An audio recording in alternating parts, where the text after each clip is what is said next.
Hello, everyone. I'm so happy to be back. I first want to thank everyone that watched my previous video on the Olympics 100 years ago and was able to like, to share, to let me know what they thought. I unknowingly disabled, well, I put the video under the for kids kind of section, which automatically disables the comments, and I was not aware of it until it was too late.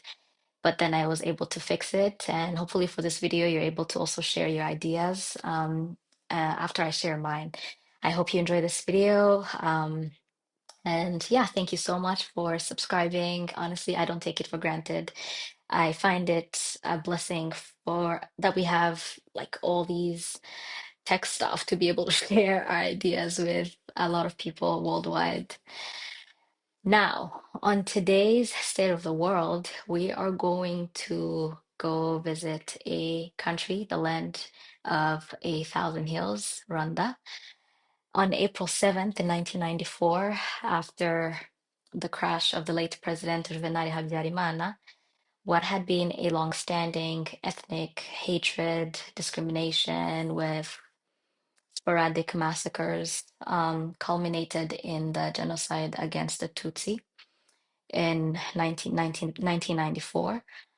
And before I dive into this video, I would just like to say that to all the survivors that we are standing with you and we are learning our history to be able to support you and support our country so that the unity and the reconciliation initiatives can go forth and we can hopefully get to what looks like a very promising future for our country, Rwanda.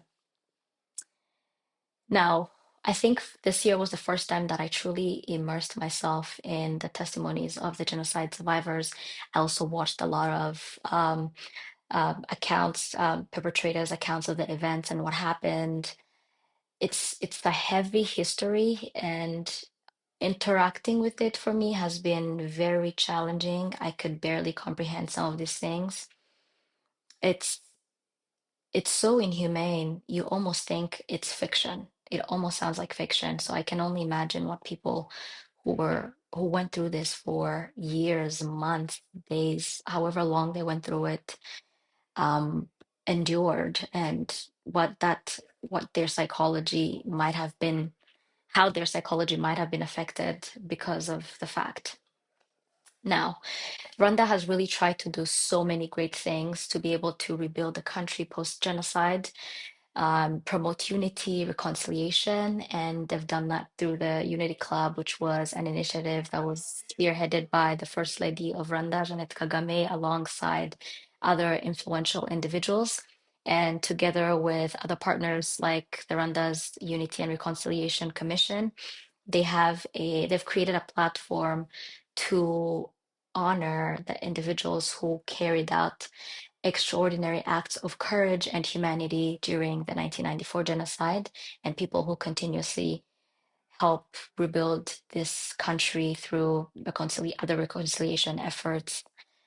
I am going to read to you a few bios, testimonials that were collected by the New Times. So in 2016, they do this, I think, yearly, if not every couple of years.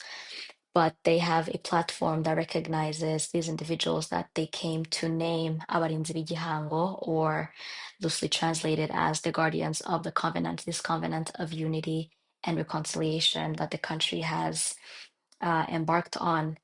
So in 2016, the Unity Club awarded some of these people, some are deceased, others are still alive. And I will read to you just a few people that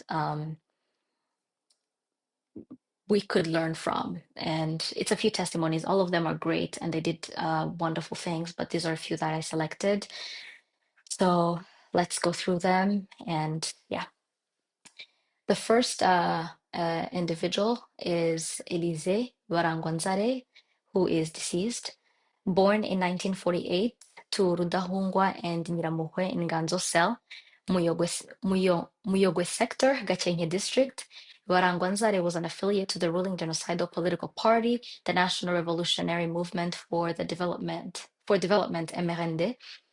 Exceptionally, he refused to be swept by the wave of hatred that was being preached at the time of MRND, to an extent that he refused to learn how to operate a gun, yet he was a cell leader at the time.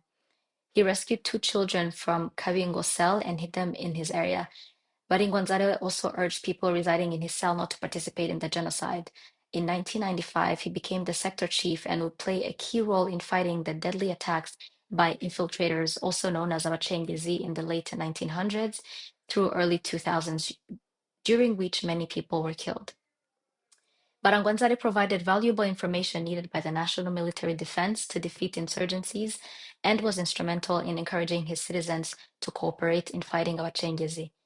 Barangwanzare was later killed by the notorious Abacengezi in a gruesome murder that saw his head severed and hung by the window of his office, while his body, wrapped in sheep hide, was suspended on the national flagpole. The second one is Jean-Marie Vianney Gisagara, also deceased. He was born in 1966 to Canisius Kanyandekwe and Venantine Mukanghundiye in Nyanza district. When he was still the mayor of Nyabisindu, he tried to avoid mass killings from spreading into his administrative area. He urged his junior local officials from spreading genocide ideology and stopped several militia attacks from reaching the area with the help of police officers. Despite being a Hutu, Gisagara was later killed and his body was trolled on a moving truck as a message to all residents of Nyabisindu that the government then was able to remove any quote unquote obstruction that would stop them from killing the Tutsi. Gisagara was killed alongside the police officer he had instructed to disperse in Interahamwe militia. Many of his family members, including his parents, who were sympathetic with the Tutsi, were also slaughtered. The third one, lastly, we have Frère Mario Marie Falcon. Frère Falcon, an Italian, had been the head of Muhura Byumba Catholic Parish since 1990. The parish is located in Muhura sector in Gatsibo district. Frère Falcon is believed to have saved over 300 Tutsis who sought refuge at his church. During the genocide, he was asked to leave the country but stayed put, refusing to abandon the Tutsis who were hiding at the church. Since 1990, Frère Falcon is said to have hid a number of Tutsis from Murambi who were being hunted for killing. So these stories, I was looking at them and I was so impressed, but also disappointed, impressed that people could decide, I will stand against this and I will stand for this, which means in their case, they refused to stand with evil and they said, we will do good even if it costs us our lives. Another story that truly, truly touched my heart was it was featured in another article by also the New Times. This individual was not a guardian of the covenant, but this is the abstract that I collected about him. It says on April 7th in 1994, Pastor Gratien Mitsindo boldly stood his ground before guns, grenades, machetes, hammers, and other weapons as he refused to give up 320 Tutsi he had hidden into Interahamwe militia's hands. He says, I was determined to save the lives of the people I hid, and I was prepared to pay any price to achieve that. I decided that if I was to die and the people I was with, I would die first instead of seeing them being killed in my presence, he said. My wife, children, and I resolved to die first instead of seeing the bodies of the people we were hiding dying in our presence. So when we were growing up, this made me think. The children who are classmates who outperformed us or were first of our class, my parents used to always ask me, uh, bariya bana babarusha iki? Ntacyo babarusha. You know, they don't have two heads. These kids are like you. The instruments that you have for success, which are the basics, pretty much, you both have them. They don't have two heads. They don't have six fingers. In fact, you might be privileged on some of them. So how come you cannot be as competitive? And when I was reading all these um, testimonials and historic accounts, I remember those times. I was like, wow, what were these people made of? Like, was their blood really red? You know, did they have the same um, bone mass as the rest of us? What do they have that's so special? What do you carry within yourself that there is nothing that could veer you from your principles? There is no amount of pressure from the majority, no amount of pressure from any institution, religious, the government, because during the genocide, everything, every major institution turned against the Tutsi and condemned them and killed them. But a few people decided to stand alone, but stand nonetheless. And to me, it's one of the greatest forms of courage that could ever be done. But even more, there there's something about saying, I am going to risk my life, but save someone else's life. There's something about that level of selflessness that is very commendable. But I think it's truly a different kind of breed that would say, I not only will willingly lay my life for the sake of someone else, but I will also lay the lives of my loved ones, my family. Risking your family's lives is a different kind of sacrifice. And to me, they deserve these awards, all these people, all these great individuals, both dead and alive. They just inspire so much courage in me. Um, in light of this, a couple weeks ago, maybe a month, I came across a story as I was in class, and then I kind of um, went to my own, like, went, I just became absent-minded for a minute and decided to just start Googling random things. And I landed upon the My Lai massacre of 1968. Now, the My Lai massacres were carried out by the US Army in Vietnam during that time. It was during the Vietnam War. They were fighting against the Viet Congs, which were like a rebel group at the time. What these armies had faced maybe before My Lai would have indicated that there are enemy forces maybe nearby. So they had been trapped with booby traps, they had lost a few officers. So when they entered this very small um, village in My Lai, they entered expecting that the Viet Congs would be in that area. Upon entering, they were not met with any fire, guns, grenades, booby traps, nothing. All they saw was unarmed old men and women and children who were ready to have breakfast. It was in the early morning, like around 7 a.m. What these troops decided to do was to round everybody together that they could find in the middle somewhere, and they shot at them. They shot at all of them, and then they went into I think they lived in hats. I don't remember the specific words for those hats, but they lived in hats, like nyakatsi kind of hats, I think. And then they would call for people to come out, and if people refused to come out, they would basically send grenades in the hats. There was a warrant officer, his name was Hugh Thompson, and I don't think I would ever forget that name because I was very inspired by this story. Hugh Thompson was piloting the American helicopter, and his job was pretty much to identify enemy troops that were on the ground and then let the boots on the ground know, hey, the army is in this location. But when he descended a little bit, all he saw were hundreds of dead bodies, but they were civilians. And then he decided to land. When he landed the helicopter, he stood in between a lot of fleeing Vietnamese and the US Army that was chasing them. What this man did, he then kind of got into an intense argument with the US Army. Now, what he decided to do was he looked at the gunman, his gunman at the door, and said, "Charge at these the soldiers if they refuse to cut the chase and stop chasing the Vietnamese." It was an intense confrontation that happened. Ultimately, they put their guns down and stopped chasing the civilians. He also helped some civilians evacuate with his helicopter. He was so frustrated and so upset that he decided, I'm going to report this because he had to. It was their responsibility. He tried to report it to his commanding officer. His commanding officer let the commander of the battalion know, but the commander of the battalion thought he was exaggerating. It was a whole thing. He even tried to go through the chaplaincy divisions in the army.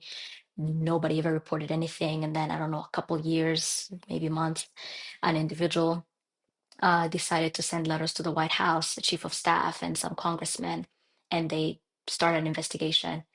Although this investigation did not amount to much, ultimately the American people got to realize that the American troops committed war crimes in My Lai, in Vietnam, and trust was lost, of course. So what the army decided, they kind of restructured the organization and then they adopted army values. Some of these values are duty, honesty, and my favorite was personal courage. And so many are there were like about five, honesty. And they also developed like an army ethics. And what the army ethics emphasized was really the dignity of all life, either in times of peace and in times of war, and the importance to respect people and the dignity thereof. So as I reflected on my lay, I also recognize the importance of the stories that I've just shared, especially in a time like this. The Unity Club, alongside its partners, Noork and others, they have tried to redefine for us, for example, what it means to be Rwandan. Uh, and so many of these Rwandan values, of course, were lost in during the genocide because people abandoned all reason and humanity and Rwandanness and just were left to their devices. Horrible. We now know that being Rwandan is it goes beyond just having the national identity. There's having the national identity, and then there is the what makes that identity. A few of them just to name them or humility, patriotism, hard work, unity. And then in Rwanda, we have do's and don'ts, of course, and some of those vices include, if you can take a random guess, the first one on the list, betraying your country, selfishness, among very many others. So when I remember that when well, not when I remember, when I reflect about this during the 32nd commemoration, I am very encouraged that at least you have a few people who are ready to stand for what is right. And it says, if they can do it, so can we. We have no reason, and we are so privileged to be born post-genocide in under a good government to collaborate with them and be try to emulate these good exemplary young men and women, both dead and alive. Now, to end this video, I want to share one last video that touched my heart so much. Some parting words. This man, his name is Mudenye Boniface, my favorite person of 2026. I'm going to link his video down below and share just a small extract of the video that touched me, and I hope it's going to impact your lives as well. Mudenye survived the genocide against the Tutsi as well. He he served as one of the counsels on the for the Gacaca courts. He also started his own organizations that aims at fostering unity and reconciliation that he called Inyenyeri, which translates as a star. He has been recognized by the Unity Club and other international organizations for his bravery and courage and post-genocide efforts to rebuild this country. Mudenje, I think there's one thing that I'm forgetting that he did, but if I remember it, I am going to mention it. I'm gonna share this video. Let me know what you think.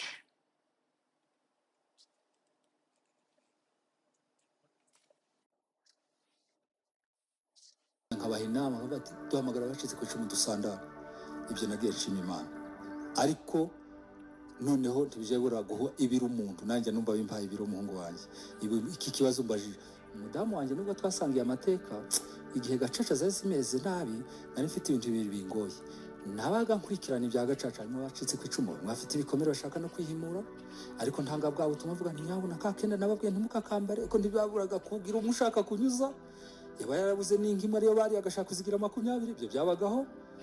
Ubwo muri urwo rugamba kandi ko nari mpagarara n'abacitse ku icumu bamwe, gigafarije cyariho ababyeyi bamwe badashaka guha agaciro no kwiga, barakomeje guheba kwiga, kwa kundi babuze uburenganzira bwo kwiga ku bwa Habyarimana, bumvaga no muri iyi leta nta gaciro ko kwiga babiha, buryo umuntu yavuye mu bitekerezo aba yavuye. Nibyo nagwanaga n'urugamba rwa bene wacu, ngira nti leta y'ubumwe irateguye kubaho nasiganya akana kamwe, ariko leta iri kugira ngo kagira uko kabaho ki.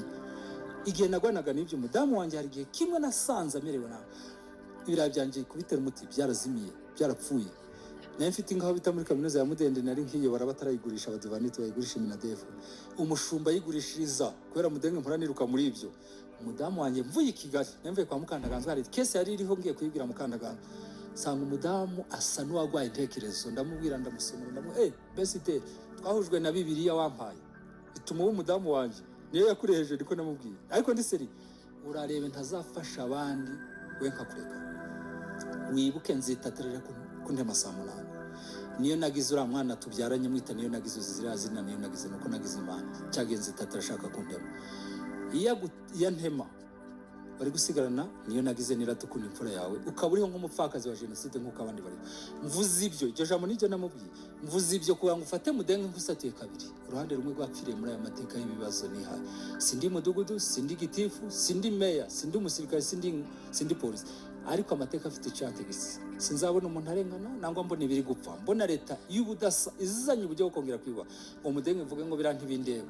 Ibyo byo ubwo nsatuye kabiri, bimwe bipfiriye muri ibyo uzampebe, ariko urundi ruhande ufite nk'umugabo wawe uranyitirirwa n'ibyo nkemura, hari ibyo ndeba bimwe byanje kiza, ariko nibyo mbaje mbese ujibona nanjye umudamu wanjye naba abakobwa bankunda. Ibihe byashize bajaga bavuga ngo zirata papa ujye ukomeza gukora ibikorwa byiza, ngo hari igihe babe kuza abana ngo ndavondo wa Mudenge, ati mbona abana bose barandebye, mbona n'abarimu barandebye biga mu Rwange, ati nyuma mbona umuporofe aranjanya mpaye 1000 ngo basha ngo umukobwa wa Mudenge uzabe intwari kaso. Akandi gakobwa ngo nanjye ngo nagiye kuri wonde ngo kwa mukaka mukecuru wanjye ati yasuye ku matungo, ngo ngiye kuvoma ngo nsanga umurongo w'ibiduke amazi yabuze ari muki, ngo sinzo ngo bite gakobwa ka Mudenge, ati bose barandeba ngo ngo mbe mukobwa wa Mudenge ngo ngwino uvo, ati n'abakecuru bose batambuka, ati rata papa ukomeze kigenda ba mana zamfashe imbuto wikoreye nkayitirirwa n'abana banje bazayambara Mudenge duso. So I am going to cut the video short from here. Honestly, these are the kinds of people that make me want to be a better person.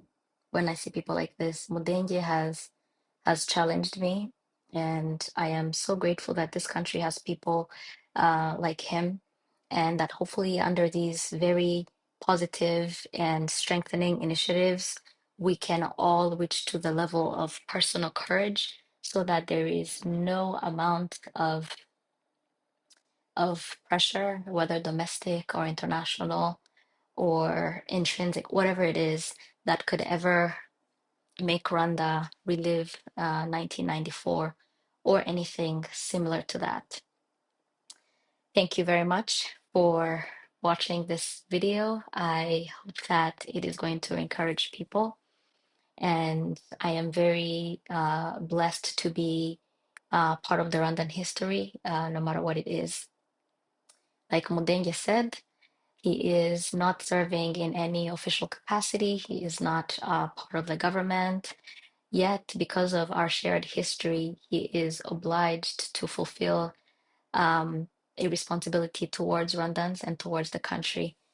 So it doesn't matter what your position is doing, but no matter who you are and where you are, we are all under the obligation to serve selflessly and to stand up for what is right, no matter the time, administration, seasons, whatever it is. So thank you very much, and let us continue to commemorate the genocide against the Tutsi to learn our history and to strive for unity and reconciliation.